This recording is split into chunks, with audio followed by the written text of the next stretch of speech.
Good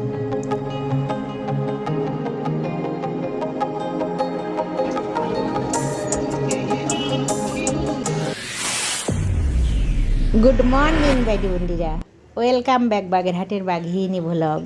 তোমরা সকল কিরাম আছো বাইডি বন্ডিরা? আশা করি সজ্ঞ হলে ভালো আছো, আর যদি ভালো নাও থাকো সজ্ঞর মঙ্গল কামনায় সকলের ভালো থাকার জন্যই জন্মাষ্টমী ব্রতটা করবো আজকে। সকাল না, কালকে রাত থেকে রাত্রি খাবার খাওয়ার পর থেকে আর মানে এই ব্রততে একদম ব্রত করা পর্যন্ত রাত 12টা পর্যন্ত নির্জলা উপোস থাকতে হয়। তা আমি আর ওই রাত 12টার সময় পুজো দেবো না, মানে সন্ধ্যের পরে 7টা-8টার দিকেই দিয়ে দেবো। তা সারাদিন উপোস থেকে কাজগুলো করে নিই। আগে সকালবেলার ওই সকাল সকাল কাজগুলো সেরে নিয়ে তাল বড়াটা বানাতে চাইছি। প্রথমেই হচ্ছে তাল বড়াটা বানাবো, তার কারণ তাল বড়াটা ওই জন্মাষ্টমীতে লাগবে, সেই জন্যই এই বড়াটা আগে করে নিই। তাল, নারিকেল, কলা, চালের গুঁড়ো, ময়দা আর হচ্ছে চিনি, এই দিয়ে ভালো করে মাখাইয়ে নিয়ে তারপরে ছোট ছোট করে আমি বড়া বড়া করে তেলে বাইজে ফেলাবো। তা ওই কিছুক্ষণ যদি রাখিয়ে দেওয়া যেত তাহলে ভালো হতো। তা কিছুক্ষণ রাখার আর এখন টাইম নেই, কারণ আমার অন্য যেগুলো গোছানো লাগবে পুজো দেওয়ার জন্যে সেইগুলো গোছাবো, ওই জন্য একটা করে শেষ করব। তাই জন্যে আর বেশি টাইম রেখে দেওয়ার সময় নেই, কারণ ওই চালের গুঁড়োটা শুকনো গুঁড়ো একটু রেখে দিলে ভালো হতো। বাগনির কাছে দিয়ে দিছি, ও বাজ দিছে, আমি ও পাশে যাইয়ে ওই সুজির বরফিটা করার জন্য সেইগুলো গোছায় নেব। কারণ ওই সুজি আর বেসন দিয়ে যে বরফিটা করব, ওটার জন্যও মানে একটু আগে করে রাখলে ভালো হয় আর কি। সেই জন্য ওই বড়াটা ওর কাছে বাজি দিয়ে আমি সুজির বরফিটা করে ফেলাবো। সুজির বরফির জন্য নিছি গুঁড়ো দুধ, চিনি, সুজি আর হচ্ছে এই বাদাম ভিজে কুচি করে নিচ্ছি, আর ঘি লাগবে হচ্ছে বাজার জন্যে, আর একটু বেসনটা হচ্ছে দিলি হয় কি একটু আটা কষাটা ভালো হয় আর কি, টাইটও ভালো হয়, আর একটু স্বাদেরও পরিবর্তন আসে। যেমন বেসন দিয়ে লাড্ডুটা বানালে যেরকমের হয়, একইভাবে লাড্ডুও বানানো যায়, আবার এই বরফি আকারেও করা যায়, 2 রকমই করা যায়, শেপ দেওয়া যায়, 2ভাবেই করা যায়। আগে আমি ঘি দিয়ে বেসনটারে ভেজে নেব ভালোভাবে। এই বিশেষ করে এই ভাজাটা ভালোভাবে ভাজ দিয়েবেন, কারণ হলো এই বেসনের যে ডালির যে একটা কাঁচা ঘেরান, এটা যাতে একটুও কোনোভাবে না থাকে, সেই জন্য ঘিতে বেসনটা সুন্দর মতন ভালোভাবে ভেজে নিয়ে তারপরে সুজিটা অ্যাড করবো। সুজিটা দিয়ে তারপরে সুজিটাও আমি ভালো করে নাড়িয়ে ভেজে নেব। এই ভাজাটা হচ্ছে মেইন ব্যাপার, টেস্টের আর ঘ্রাণের। সুন্দর করে ভেজে নিয়ে আমি ওই গুঁড়ো দুধটা এবার মিলিয়ে দেবো। এতে আমি ওই একটু ঘন করা পাতলা দুধও দেবো। তা এটা হলো দিলেও হয়, না দিলেও হয়, তারপরেও হচ্ছে দিলি পরে টেস্টটা ভালো আসে। ঘন করা পাতলা দুধটা মানে আর কি গরুর দুধটা দিলি পরে একটু টেস্ট আরও বাড়তি ভালো সুন্দর হয়, ওই জন্য একটু ওই ঘন করা গরুর দুধ দিয়ে দিলাম ঘন করে। এবার আমি যতটুকু চিনি নেব তার অর্ধেকটা জল দিয়ে নিলাম।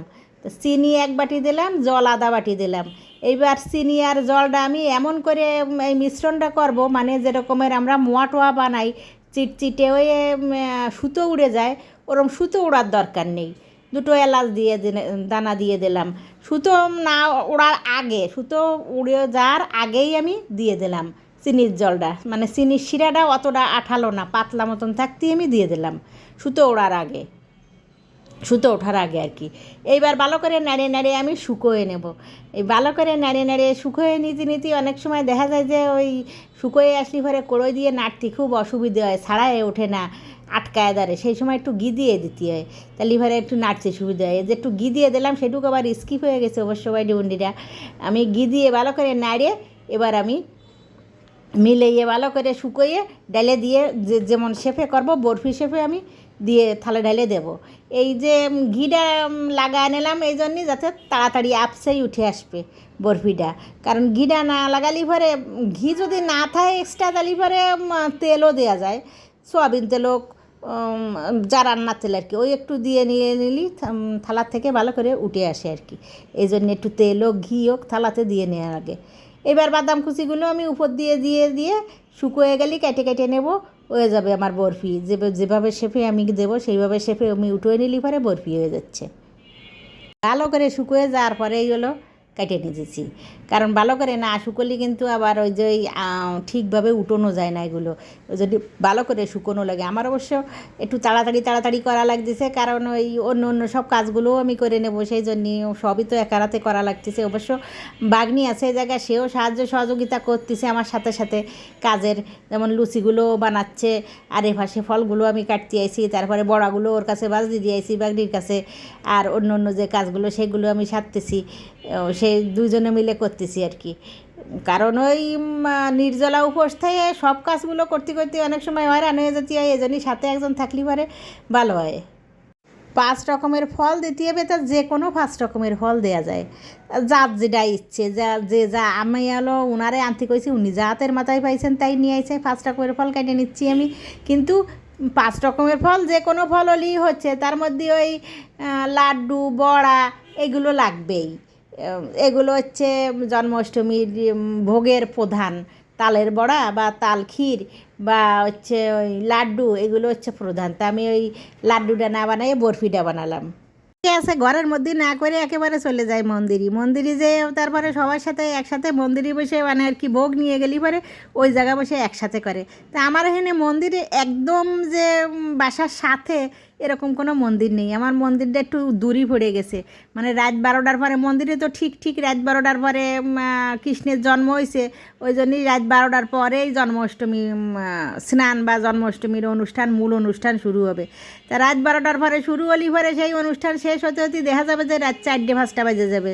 তো 4-5টা বাজে গেলি পরে অবশ্য সারা রাত ইচ্ছে করলে থাকা যায় মন্দিরই, বাসায় না আসে, কিন্তু আমি ভাবলাম যে সময় বাসায় একেবারে কাছাকাছি না, বাসাই করি, মন্দিরই না যাই। অনেকেই যাগো একদম মন্দিরের পাশাপাশি বাসা, তারা সবাই মন্দিরে যেয়ে এই করবে।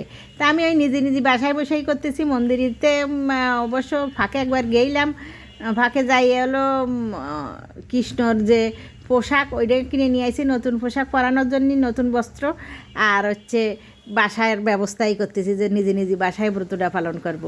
এবার লুচিগুলো বাইজে নেব।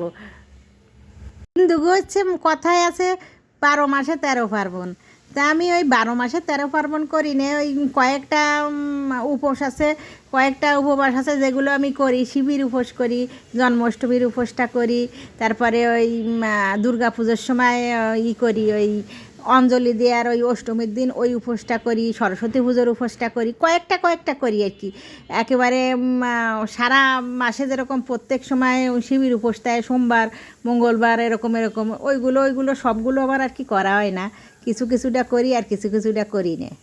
এগুলো বাজে রেখে যাবো একটু মন্দিরেতে ওই চলে আসি আনতি পোশাক নিতে, ওই যে কৃষ্ণর পোশাকটা পাল্টাবো, নতুন পোশাক পরাবো, সেই পোশাক নিতে আসি। কারণ এই পোশাক আশাক তো আর যে সে মানে সাধারণ যে কোনো জায়গায় পাওয়া যায় না, এইগুলো শুধু মন্দিরের দোকানেই পাওয়া যায়।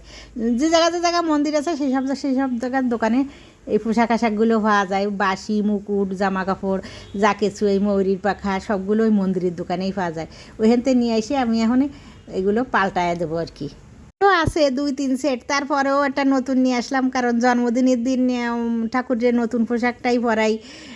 প্রত্যেক জন্মদিনই নতুন কিনি না, কিন্তু ফাঁকে আর কি মাঝে কিনি আর কি। মানে দুয়ে কাছে যে অন্য একটা পরানো লাগে, তারপরেও আমি এই নতুনেরটা নিয়ে আসলাম আজকে জন্মদিনই উদ্দেশ্যে। পরায় রাখে তারপর আমি স্নান দিয়ে পুজোয় বসবো সন্ধে। আমার এগুলো পরাইয়ে কাজ বাজ একটু হাতের কাজটা টেরে নিয়ে স্নান দিয়ে এসে পুজোয় বসে যাব, গোছায় রেখে যেয়ে। পরানো হয়ে গেছে আমার নতুন পোশাক। ছোট রাধাকৃষ্ণ তো এই জন্যই হচ্ছে ময়ূরীর পাখা সুন্দর করে মাথায় ভালো করে চূড়ায় গুজে দেওয়া যায় না, কিন্তু বড় রাধাকৃষ্ণ যাগো বড় মূর্তি, পিতলের যে বড় মূর্তি, ওইগুলোতে বেশ ভালো মাথায় মুকুটি গুজে দেওয়া যায় ময়ূরীর পাখা। স্নান দিয়ে আমি চলে আইছি, সন্ধেবাতি এদিকে সন্ধে ধরায় দিছে আমার হলো বাগনি ফাঁকে, ওই সন্ধে গেলি পরে ও সাজবাতি ধরায় দিয়ে গেছে। আমি এইবার চলে আইছি, শাশুমা ওই পাশে বসে ডিরেকশান দিচ্ছে কোনটা আগে করবো, কোনটা পরে করবো। উনি ওই জায়গায় বসে দেখা দিচ্ছেন। আমি ওই এখানে গীতা পাঠ করার জন্য স্নান দিয়ে চলে আইছি। হে ধনঞ্জয়, আমি অনাসক্ত উদাসীন কুরুক্ষেত্রের ন্যায় অবস্থিত বলি আমাকে সেই সকল কর্ম আবদ্ধ করিতে পারে না।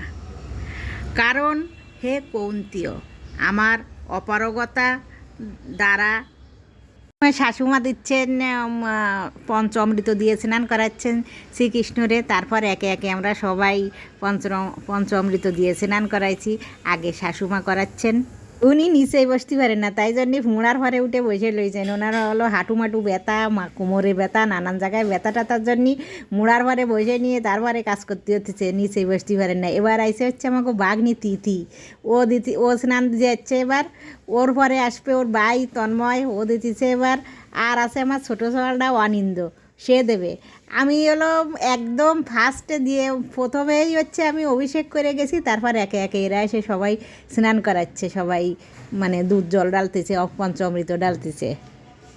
সবাই তো আর এত সময় নির্জলা থাকতে পারে না, তার জন্যে আর এত সময় তারা সব নির্জলা উপোস ছিল না, আমি ছাড়া। আর সবাই এলো মোটামুটি টুকটাক খেয়ে নিছে।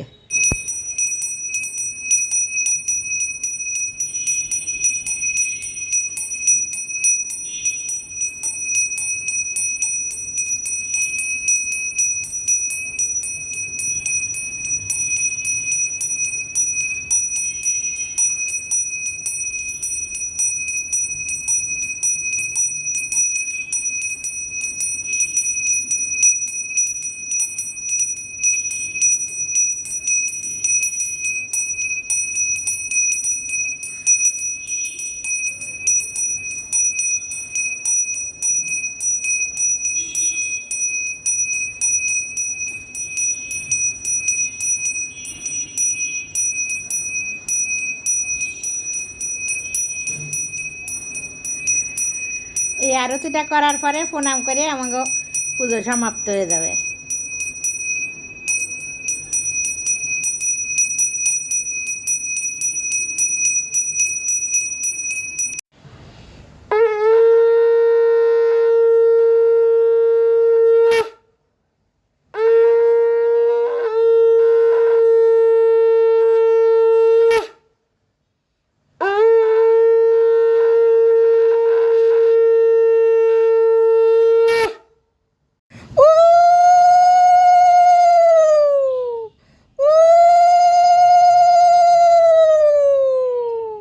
আজকের ব্লগ এই পর্যন্ত। বাইটি বন্ডিরা, তোমরা সকলে ভালো থাও, সুস্থ থাও, সকল ভালো রাখো। আবার তোমাদের সাথে দেখা হবে আমার পরবর্তী ব্লগে। সবাই ভালো থাও।